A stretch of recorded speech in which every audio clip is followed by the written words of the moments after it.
In the earliest age of the world, when time itself had not yet learned to measure its own steps, the heavens and the earth were one. The sky hung close, resting upon the shoulders of the mountains, and the sea lay still and dark, as though it too were listening for something yet to come. There was no separation between night and day, no boundary between silence and sound. The universe breathed in slow, patient rhythms, and within that breath, creation began to stir. From that stillness came Gaia, the earth. She was not simply a goddess, she was existence itself. Her body was the soil, her veins were rivers, and her heart was the molten fire that pulsed beneath mountains. She opened her eyes, and the first green grew across her skin. She stretched her arms, and the hills rose like waves frozen in time. She breathed and the wind came alive. For an age, Gaia shaped the world, bringing forth beauty and form. She was the mother of all things, the giver of life, the foundation of what would become the realm of gods and men. Yet she was not alone for long. From the vast void above her came Uranus, the sky, endless and blue and glittering with light. Together they became the first union of heaven and earth. From their bond came powerful beings, ancient and vast, the Titans. The Titans were creatures of immense strength and purpose. They ruled the cosmos in an age before the gods of Olympus were born. Among them were Cronus, Rhea, Oceanus, and many others whose names were sung in the old tongues. They built mountains, carved rivers, and filled the skies with stars. Yet power has a way of growing restless, and harmony never lasts forever. Cronus, the youngest and most cunning of the Titans, rose against his father Uranus, guided by Gaia's whisper. He struck him down and took his throne, promising a new age. But even that rule born of rebellion could not last. Cronus, fearing prophecy, swallowed his own children, the new gods, as soon as they were born. And once again Gaia wept. Her heart broke for her grandchildren, trapped within the darkness of their father's belly. She guided Rhea, the mother of those children, and helped her hide the youngest, Zeus, who would one day grow to free his siblings and overthrow the Titans themselves. And when that day came, the earth shook with a sound that reached every corner of the universe. The Titans were defeated. Their rule was ended. The old gods were cast into the pit of Tartarus, deep beneath the ground, locked away in chains of divine fire. For the Olympians it was victory. For Gaia it was heartbreak. The Earth Mother watched as her beloved children, the Titans she had born from her own body, were imprisoned in darkness. She could still feel their pain through the roots of the world, their cries echoing in her bones. And though she understood that the wheel of time must turn, that the young must replace the old, her sorrow was vast and unending. Grief in the heart of the earth does not fade. It deepens and it grows heavy with power. From that grief, a new force began to form, a pulse beneath the crust of the world, a rhythm that matched the beating of Gaia's wounded heart. She whispered to the fire that slept beneath mountains. She called to the winds that wandered without rest. She gathered the venom of serpents, the breath of storms, and the shadows of Tartarus. In the deepest caverns where no light had ever lived, she began to shape something new, not out of love but out of fury. This was no child meant to rule. This was a weapon meant to remind the gods of their place. The earth trembled as she labored. The oceans rose. The sky turned red, and the stars hid behind clouds of ash. When the final breath came, Gaia opened her hands, and from the fire of her rage was born a being unlike any that had ever walked the world. His name was Typhon. He was colossal, taller than the tallest mountain, broader than the horizon itself. His body was made of earth and storm, his veins coursing with molten fire. From his shoulders sprouted countless serpents, hissing and twisting, their eyes burning like suns. His wings stretched wide enough to shadow valleys, and when he opened his mouth, smoke and flame poured forth. His eyes were two perfect orbs of fury, shining brighter than lightning, darker than night. When he took his first step, the mountains bowed. When he drew his first breath, the seas recoiled. The air itself bent around him as if unsure whether to flee or worship. Gaia looked upon her son, and though she felt fear, she also felt pride. He was her vengeance made flesh, her grief given voice. She whispered to him of the wrongs done to her, of the pain she bore, of the children imprisoned beneath the world. And Typhon listened. He listened to the cries beneath the ground. He listened to the rage in the wind. He listened to the silence that followed Zeus's victory. And slowly within his massive heart, a single thought took root: the gods must fall. The age of Olympus would end, and the earth would rise again.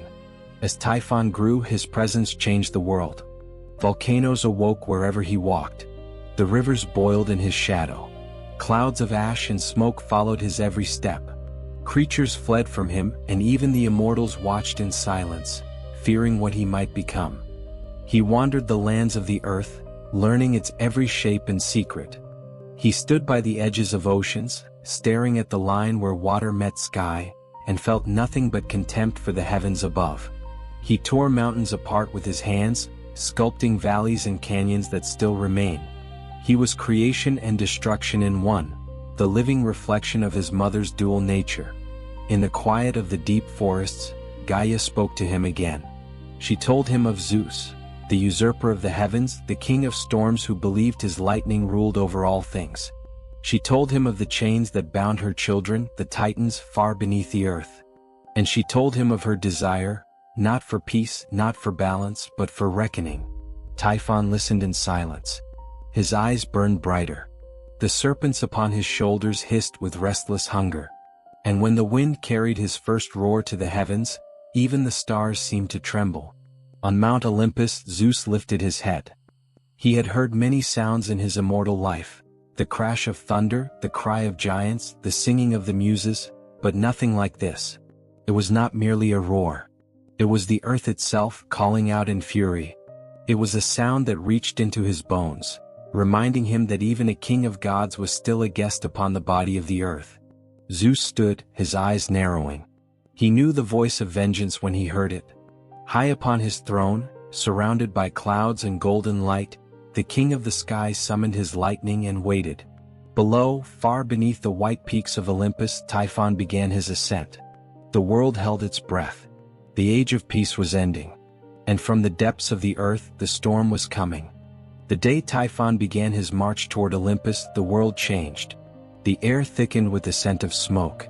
The clouds gathered low and heavy, their bellies flashing with strange red light. Mountains groaned, rivers fled their courses, and the forests bent in one single direction, toward the coming storm. Animals hid in silence. Even the winds, those eternal wanderers, stopped their endless journeys and waited. Something vast was rising from the earth's heart, something too old and too powerful to be contained. From the slopes of the great mountains, Typhon appeared. His steps were slow but vast, shaking the world with each movement. Where he walked, the ground split. Fire bled from the cracks. Every tree within miles turned to ash. He was not merely walking toward the gods, he was consuming the distance between earth and sky. And with each breath, he called the storm to his side. Thunder followed him, obedient like a beast to its master. Lightning curled around his arms. The serpents that grew from his shoulders hissed and screamed, their voices blending into a single dreadful harmony. From far above, Zeus looked down through a veil of storm clouds. He had seen many things: the wars of titans, the fall of giants, the rise of mortals, but never had he seen something so immense, so alive, so purely made of fury. For the first time since taking his throne, he felt a tremor of unease. He rose from his seat, his body glowing with light, and summoned the weapons of the sky. Thunder gathered in his hands. The heavens roared in answer. And still deep below, Typhon came. When he reached the foothills of Olympus, the very mountain shuddered. Rocks tumbled like rain. The sacred trees of the gods burned where they stood. The air filled with the scent of iron and ash. Then the sky split open. Zeus descended. He shone like the sun breaking through a storm. Lightning coiled around him like living serpents of light. His eyes blazed with calm fury. In his hands he held his thunderbolts, weapons born in the heart of chaos itself, forged to bring order to the wild universe. For a long moment neither spoke. The sky burned. The earth trembled.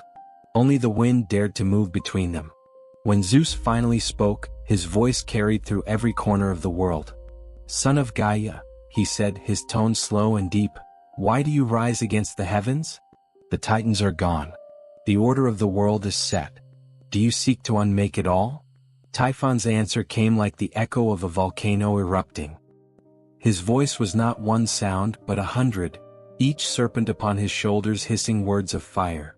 I am the voice of the earth, he said, the cry of her pain, the memory of her grief. You, Zeus, have chained her children in darkness. You have stolen their place. You have forgotten the ground upon which you stand. Zeus did not flinch.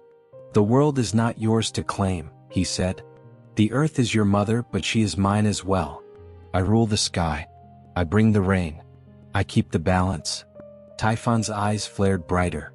Balance? He said, and the word was almost a growl. You speak of balance while the old gods scream beneath the earth? You speak of peace when chains rattle in the dark. Then he raised his arms and the storm obeyed. Winds howled. Mountains cracked. Lightning burst from the ground instead of the sky. It was as though the earth itself had turned against heaven. Zeus lifted his hand and answered in kind. Bolts of pure light struck down from the clouds, meeting Typhon's flames in midair. The collision lit the sky white, so bright that mortals who looked upon it went blind. Thunder roared so loudly that oceans leapt from their beds. The war of fire and sky had begun.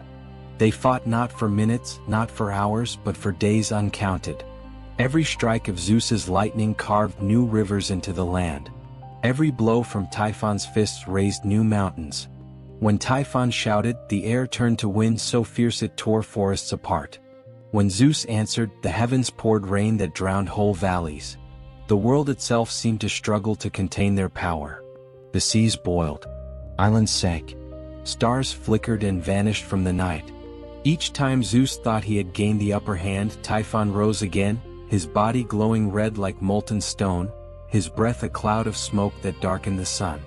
And each time Typhon thought the sky had fallen, Zeus reappeared, his form blazing like dawn after endless storm. The gods watched from far away, terrified, helpless, their temples trembling beneath their feet. Hera wept for her husband. Poseidon clenched his trident but did not dare rise from the sea.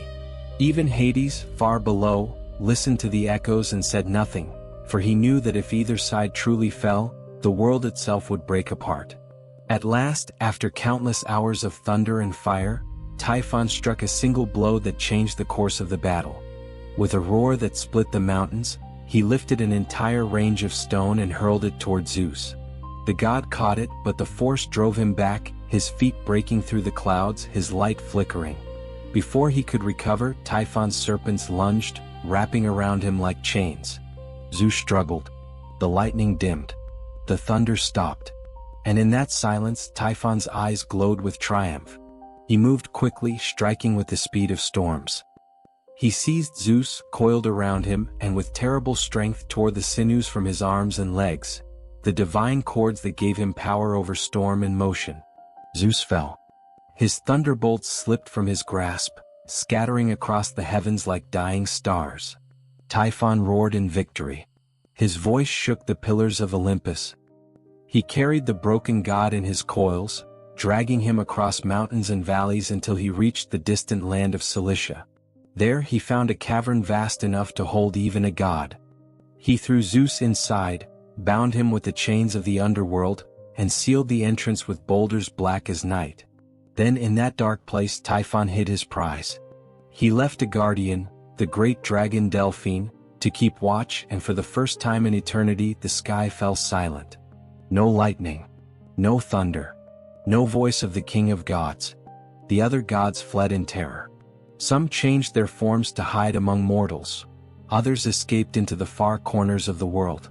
Hermes disguised himself as a shepherd. Apollo wandered the empty plains, his lyre quiet. Ares, the god of war, hid his face. Without Zeus, Olympus was hollow. The world teetered between chaos and silence. The seas rose without command. The earth split without warning. For though Typhon now ruled the heavens, he did not bring order, only the endless pulse of destruction. He climbed the throne of Zeus and looked upon the universe. He spread his wings, darkening the sun, and for a brief, terrifying moment, the earth seemed to bow to him. But even in his victory there was no peace. For deep within his mother's heart, Gaia watched, and though she had willed his birth, she saw now the cost of her vengeance. The earth she loved was breaking beneath her son's fury. Storms devoured cities. Mountains crumbled. The sea turned black. And Gaia, for the first time, whispered words of fear. She called out to Typhon in his dreams. "My child," she said, "you have brought down the sky, but look, the earth is dying beneath your feet." Typhon did not answer. His heart was still filled with fire. He believed himself the new ruler of creation, the son who had avenged the wrongs of his mother. But far away in the silence of that cavern, something stirred. Zeus, though wounded, still lived. His breath was shallow, but his will had not broken.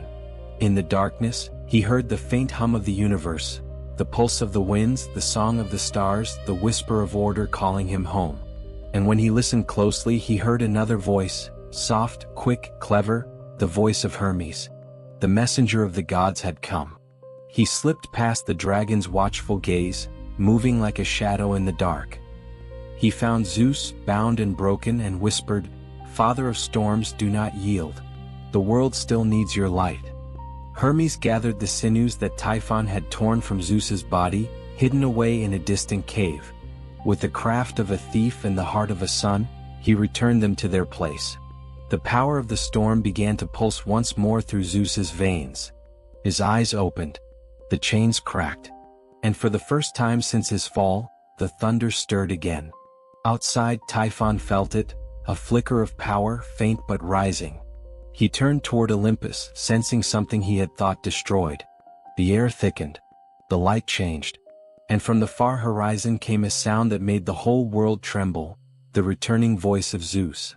The king of the gods rose from the cave, his body shining brighter than dawn. Every bolt of lightning in the sky rushed back to him. Every cloud turned its face toward Olympus. The winds bent their knees. When Zeus spoke, the air caught fire. "Enough," he said, and the world itself seemed to pause to listen. He gathered the full fury of the heavens, the light of stars, the heat of suns, the weight of all storms. Typhon roared, his wings spreading wide, the earth shaking beneath him. But this time, Zeus did not descend to meet him. He rose, higher, higher, until he stood above the clouds beyond the reach of flame. And from that place, he unleashed everything the sky had ever held. Lightning rained like meteors. Fire met fire, air met earth, storm met chaos. The sound was beyond sound, a vibration that passed through the bones of the world. Every living thing felt it, gods, mortals, beasts and shadows alike. Typhon staggered. The serpent screamed. His wings burned. His voice broke into wind. Still he fought, rising again and again, refusing to yield. But Zeus had become something greater than he had ever been. He was not only a king, he was the storm itself. At last, with a final cry that split heaven and earth, Zeus struck. The bolt fell like the hand of destiny, pure, white, endless. It struck Typhon in the heart. The flames that burst forth blinded the world. When the light faded, the monster fell. His body struck the earth with such force that mountains collapsed around him. The ground opened, swallowing him whole.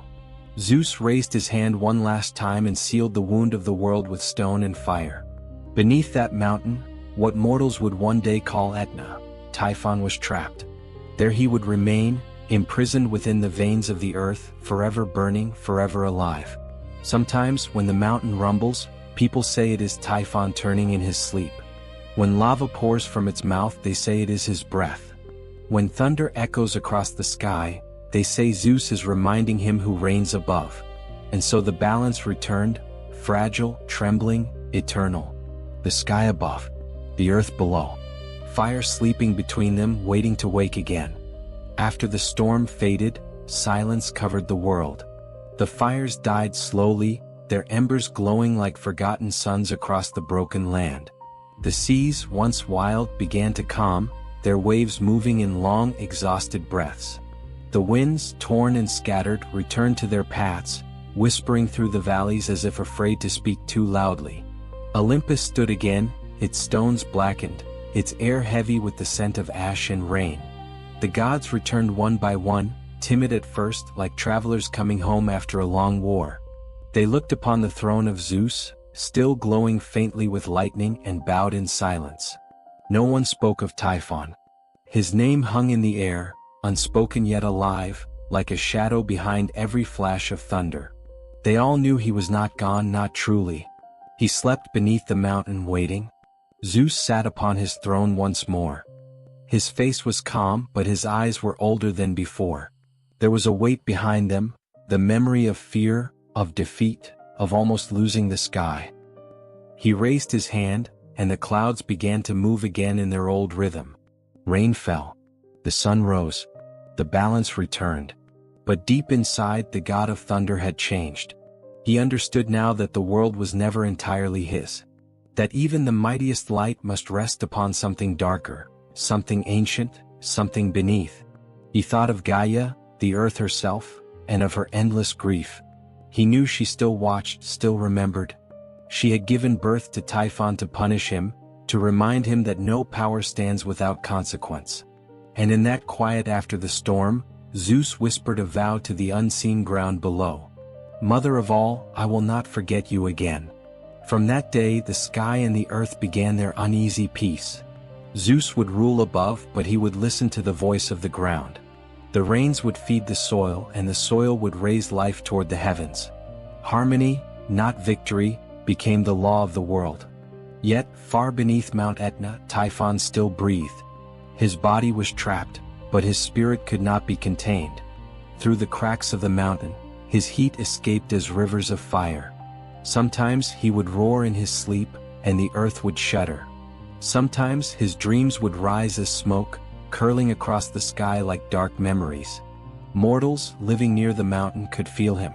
They built their homes with caution, watching the sky, listening for the deep rumble that meant he was stirring again. They gave the mountain offerings, simple and humble, wine, honey, bread, hoping to soothe the ancient fire that lived below. They began to tell stories to their children, stories that softened the terror into something holy. They said Typhon was not evil, only wild. That he was the breath of the earth itself, untamed, powerful, but necessary. Without him there would be no warmth, no flame, no renewal.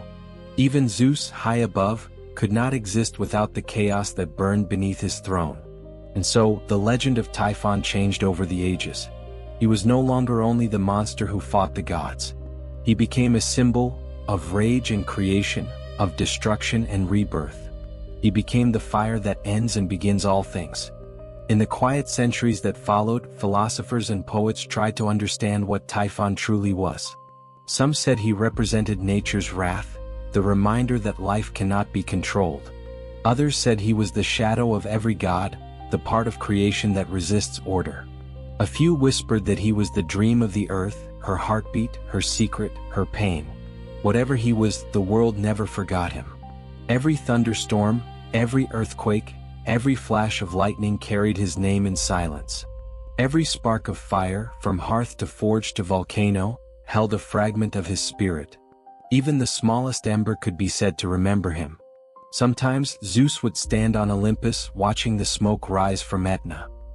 He would feel the distant pulse of heat, the deep growl of the mountain, and he would nod slowly as if acknowledging an old friend.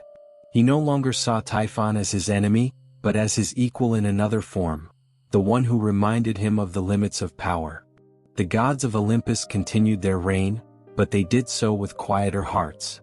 They knew that beneath them lay a power greater than any crown, any thunderbolt, any temple.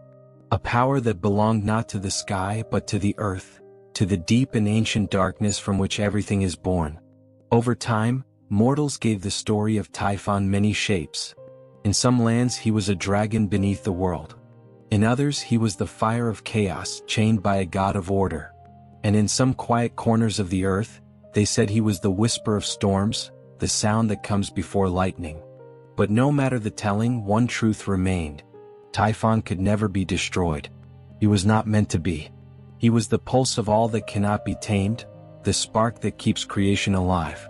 Because without chaos there can be no peace. Without fire there can be no light. Without the shadow beneath the mountain, the sky would forget what it means to shine. And so, whenever thunder rolls across the heavens, or when the mountain burns with sudden fire, the old ones still whisper, He wakes. Yet his awakening is not a curse. It is a reminder that the universe breathes in both directions. That order and chaos are brothers, forever circling one another, never apart, never whole without the other. Zeus and Typhon, the sky and the storm beneath, are not enemies anymore, not truly. They are the two halves of a single heart, beating endlessly between heaven and earth. One in light, one in shadow, both alive, both eternal. And when night falls over the sleeping world, and the wind hums low through the trees, you might still hear it. The deep, distant murmur of Typhon dreaming beneath the stone. The soft echo of thunder above. And between them, the fragile silence of all that lives.